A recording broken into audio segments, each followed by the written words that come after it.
whenever Harry or Meghan has an engagement, you'll see all these trolls say all these evil things about her.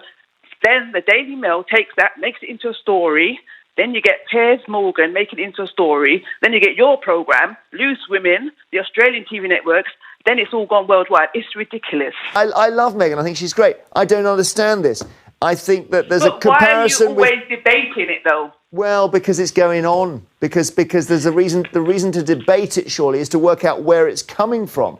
Where it's coming from. It's coming from the press. Okay, so it's Beverly in that case. Hold on. Hang on. Yeah, go on. I will hold on. Go on. Right. She's going out on Sunday now, right? For the Lion King with Harry. Next day, you're going to get Piers Morgan saying, "Oh, she can go to the Lion King, but she can't go to Trump." It's going to start all over again. Yeah. Because remember, she'll be meeting Beyonce and all the cast, and it goes, "Oh, look, she's on the red carpet, but she couldn't go and meet the racist who doesn't like her." Why would she go meet him? All right. It all begins with a phone call that shook a television studio, a moment so small in appearance but seismic in impact. You have to picture the setting. Jeremy Vine on 5, a weekday panel show where Meghan Sussex's name had become an almost daily talking point, tossed around like cheap currency to fill airtime. The same recycled chatter, the same recycled criticisms, the same giddy panelists circling around her every move like vultures waiting for scraps. And then, out of nowhere, a caller rang in. She wasn't there to play along with the spectacle. She wasn't there to nod politely or to add another layer of empty noise to the debate. Why are you always debating it? That wasn't just frustration. That was an eruption of truth breaking through the screen, tearing down the flimsy curtain of discussion that the media hides behind. Because let's be honest, what exactly were they debating? Was it Meghan smiling too wide? Was it Meghan not smiling enough? Was it Meghan closing her own car door, something any independent woman would naturally do? Was it Meghan cradling her pregnancy bump, the same action that any mother-to-be would instinctively perform? Or was it Meghan simply existing as a woman of color within an institution that has spent centuries fortifying itself, like a castle designed to keep out anything, or anyone, who doesn't fit the mold? This wasn't debate. It was dissection. It was surveillance. It was harassment dressed up as conversation. And the caller, bless her, understood this at a gut level. She wasn't just defending Meghan. She was defending fairness. She was defending humanity. She was defending the very idea that someone could live their life without being torn apart daily for sport. Meghan's every breath had been treated like evidence in a courtroom where the jury was already biased and the verdict already decided. And the caller's question revealed the absurdity of it all. Think about how bizarre it is. The happiness of a newlywed, the joy of a soon-to-be mother, the quiet dignity of a woman trying to find her footing in a centuries-old system. All of that turned into headline fodder for cruelty, mockery, and outright lies. The public wasn't blind. They were watching. And while many chose to nod along with the smear campaigns, others, like that caller, saw the patterns clearly. They noticed the double standards. They noticed the malice. They noticed the way Meghan had become a lightning rod for anxieties about race, class, and tradition. And they said, enough is enough. Because when the caller asked, "Why are you always debating it?" she wasn't just speaking to Jeremy Vine and his panel.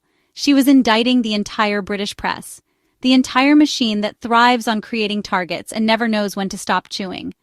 Meghan wasn't being discussed because she had committed some great scandal. Meghan was being debated because her very presence rattled the system.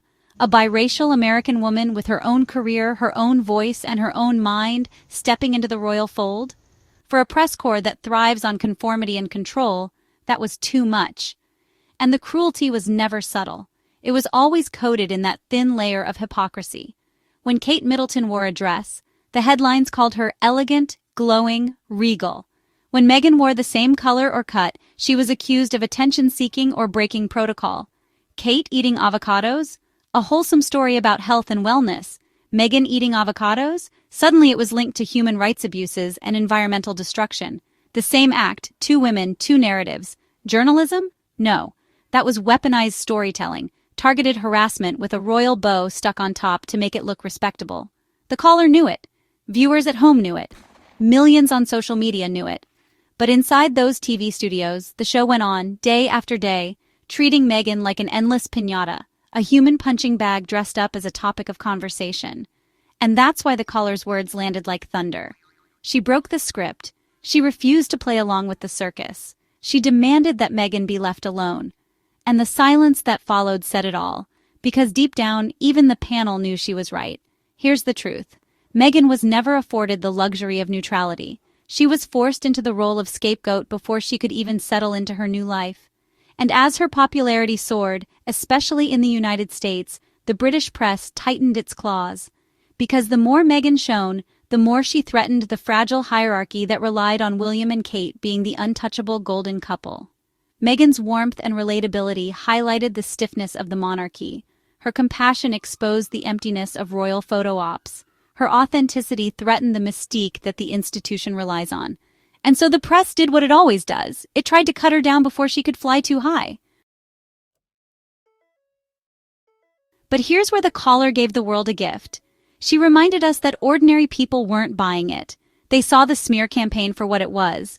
They recognized that Meghan had become a mirror reflecting the insecurities of a system built on exclusion, and they weren't afraid to call it out. Her voice was a crack in the polished veneer of Jeremy Vine's studio, a rare and unfiltered defense of a woman who had been silenced far too often. The power of that moment lies in its simplicity. Live television thrives on argument, on panels bouncing opinions back and forth like a ping-pong match. But this wasn't an opinion. It was truth, raw and unvarnished. The caller didn't want to play politics. She wasn't after a soundbite. She was tired. She was frustrated. She was human. And that's what made it impossible to dismiss. Jeremy Vine himself, the polished ringmaster of daytime debate, looked almost caught off guard, because there's really only one answer to the question, why are you always debating it? And that answer is ugly, because the machine doesn't know how to stop. Meghan's name guaranteed clicks. Meghan's face guaranteed ratings. Meghan's life guaranteed attention. And for a media landscape more interested in survival than ethics, she was a convenient punching bag. But the caller's words went further than just Meghan. They were a warning about a culture that chews women up until they break, a culture that punishes outsiders for daring to belong, a culture that sacrifices empathy for entertainment. Meghan was just the headline, but the cruelty behind her treatment was centuries old. Look at Princess Diana, hounded and stalked until it cost her life. Look at Sarah Ferguson, mocked and ridiculed until she became tabloid fodder. And now Meghan, dragged through the mud, not because of scandal, but because she dared to exist in a body and background that unsettled the establishment. The caller's outrage wasn't new. It was part of a long legacy of people standing up against a press that refuses to learn, refuses to evolve, refuses to stop. And yet, Meghan didn't fold. That's the twist the press never saw coming. She walked away. She built a life with Harry in California. She carved out her own lane and thrived outside the palace walls that once tried to suffocate her.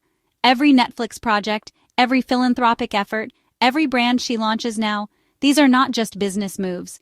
They are echoes of that caller's voice, proof that refusing to be silenced matters, proof that standing up to unfairness matters, proof that truth will always find its way out, even when buried under layers of TV debates designed to bury it.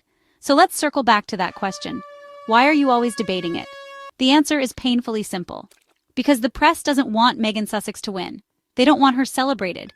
They don't want her respected. They don't even want her understood. They want her frozen as a controversy, a target, a spectacle. But here's the thing. The world is changing. People aren't swallowing the tabloids' poison anymore. They're challenging it. They're defending Meghan not out of blind loyalty, but out of a shared understanding that injustice should never go unchallenged. And that's why this caller matters. That's why her words still echo years later. She cut through the noise. She gave Meghan something she has always deserved, a fair defense in a world determined to drag her down. That moment wasn't just about Meghan. It was about all of us who are tired of watching women torn apart for no reason. It was about all of us who refuse to accept cruelty as entertainment. It was about demanding better, from our media, from our institutions, from ourselves. So yes, I agree with her. Millions agree with her. That's why Meghan is still standing tall today while the tabloids keep crumbling under their own weight. Because cruelty eventually devours itself, and truth, no matter how delayed, always rises. And maybe, just maybe, the next time Jeremy Vine or any other panel wants to stage another hollow debate about Meghan Sussex, they'll hear that caller's voice ringing in their ears. Why are you always debating it? And the answer will be undeniable. There's nothing left to debate. Meghan has already won.